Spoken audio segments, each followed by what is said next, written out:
Welcome to the Deep Dive. Today we're tackling, well, a huge question. What exactly is world order? And maybe more importantly, why does the search for it feel so desperate, so chaotic right now? It's a paradox, isn't it? You'd think, as you said, in this totally globalized world, we'd have some kind of shared rule book by now. But we really don't. We absolutely don't, and that's the core issue we're digging into. We're more linked than ever, yet we seem to fundamentally disagree on, the basic rules of the game. Right. And this frantic search for some kind of consensus, it's being driven by some really terrifying threats. We're talking weapons of mass destruction spreading, environmental disasters that just ignore borders completely, states collapsing, and conflicts that honestly feel like they could spin totally out of human control. It seems pretty clear that without some kind of global agreement on what order even looks like, real stability is, well, it's just impossible. Agree. So our mission today is to try and cut through some of that noise. We want to synthesize the core ideas, the sort of historical and philosophical blueprints that different major civilizations, European, Islamic, American, have used to try and govern things. Let's start with Europe then. Looking at that tradition, the sort of foundational challenge, philosophically speaking, is this.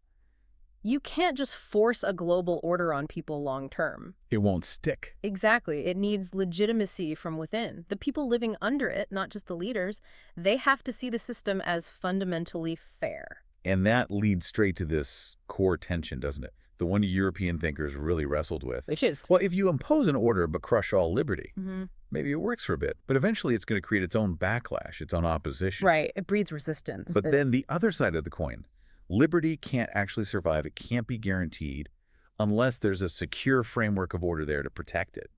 They're completely intertwined. You can't really have one without the other, not sustainably. They have to lean on each other. So understanding that, it needed a revolution in political thinking. Which brings us neatly to Cardinal Richelieu. He's often credited, with really devising the modern concept of the state. Before him, power was much more personal, right? Tied to the ruler. Very much so. The state was often tangled up with the ruler's family, their ego, maybe their specific religious mission. Richelieu's genius, really, was inventing this idea of the state as an abstract and permanent institution. Abstract? Yeah. He sort of pulled it away from the ruler's personal whims, and he replaced that with a single guiding principle. Raison d'etat. The national interest. The national interest. Secular objective, or at least aiming for objectivity. It was a huge step. A cold one, maybe, but huge. And that concept really got cemented after incredible violence. Yes, the 30 Years' War. Just sheer devastation. The treaties that came out of it, the ones we call the Westphalian system from 1648, they established this core principle of sovereign equality among states. Equality being the key word there. Absolutely. And what's crucial, as you pointed out earlier, is that this system didn't stop conflict. That wasn't the goal. No, it sort of channeled it. Exactly. It contained it. It meant that even when states fought, they were mostly fighting about adapting things within that existing framework of sovereignty, not tearing down the whole framework itself. They accepted the basic rules of the game, even while competing fiercely within it. Precisely. And you want a detail that shows just how obsessed they became with this idea of equality? Lay on me. Okay, so during the negotiations, the protocols, the delegates were apparently so worried about appearing unequal. Like, God forbid one nation might suffer the humiliation of having to wait for another. Seriously. Seriously. They designed these incredibly meticulous procedures to make sure every delegate entered the negotiation hall at the exact same time. Sometimes they even had to build extra doors, separate entrances, just to make it physically possible. Wow.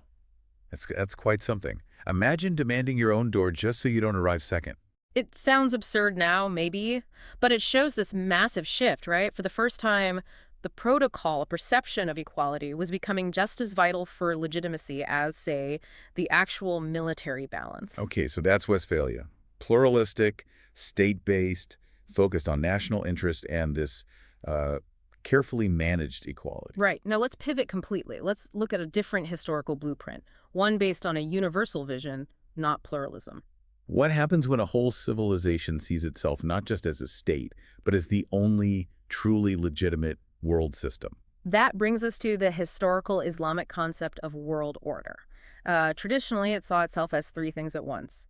A religion, yes, but also a multinational superpower and fundamentally a new world order, a single, unified one. And the driving force behind that. The deep belief that faith itself, correctly understood and practiced, is what brings true peace. So the goal wasn't really about negotiating among equals like in Westphalia. It was about the eventual universal adoption of this one, correct order. Okay, so universal vision. Yeah. And that naturally creates a kind of split worldview, doesn't it? It did, historically. You had the Dar al-Islam, the House of Islam. That was the realm of peace governed by the caliphate. Then you had everything else, the Dar al-Harb, the realm of war. And the mission was? To transform the realm of war, to bring it into the House of Islam, into the realm of peace.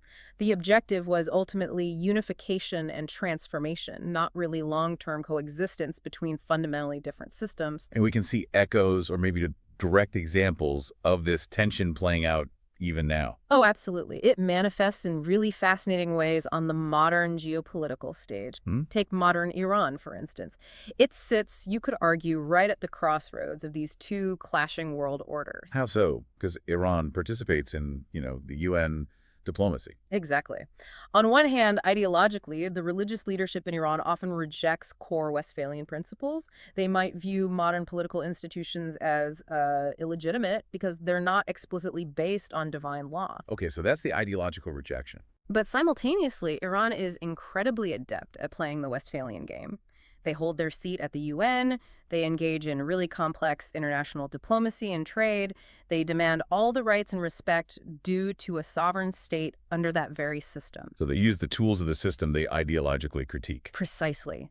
It's this fascinating duality. It shows just how powerful and, frankly, unavoidable the Westphalian structure has become. Even those who might fundamentally disagree with its premises often have to operate within its framework. That's a really complex position to maintain.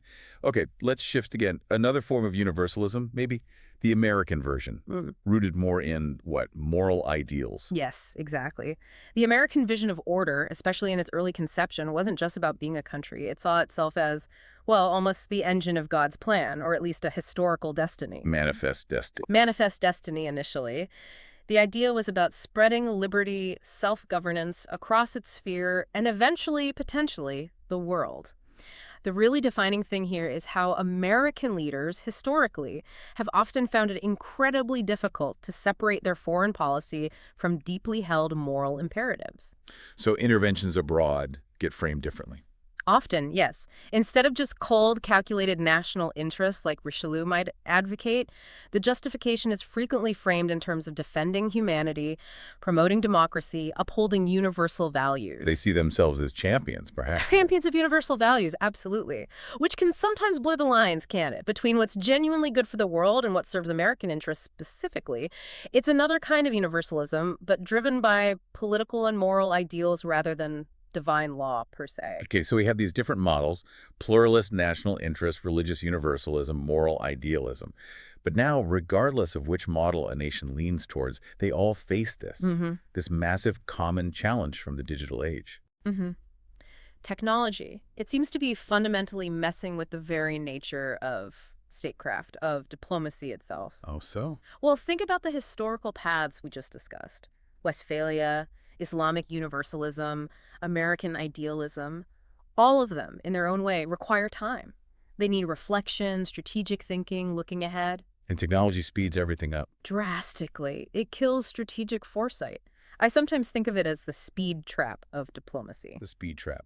Explain that. Well, we have instantaneous global communication now, right? The psychological pull, the appeal of reacting immediately to events, it's huge. And it often just completely overwhelms the slower, harder work of sound judgment, of designing complex, long-term strategies. Because leaders feel pressure to respond now. Exactly. They're pushed towards making real-time decisions, often without the deep historical context that's absolutely essential. Gaining that context, that wisdom, it takes time. Time that the 24/7 news cycle and social media don't allow. That feels connected to just the sheer amount of information flying around, too. Information overload. Definitely. If a leader, or anyone really, can just search for facts instantly online, what gets lost? The context. The bigger picture. Precisely. They risk replacing actual knowledge, actual wisdom, with just data points. The modern habit of just searching and finding, it can shortcut the crucial step of placing that data within a broader framework, within history, within experience. You need the structure, not just the bricks. That's a great way to put it. Knowledge is the structure you build with the bricks based on a foundation of understanding.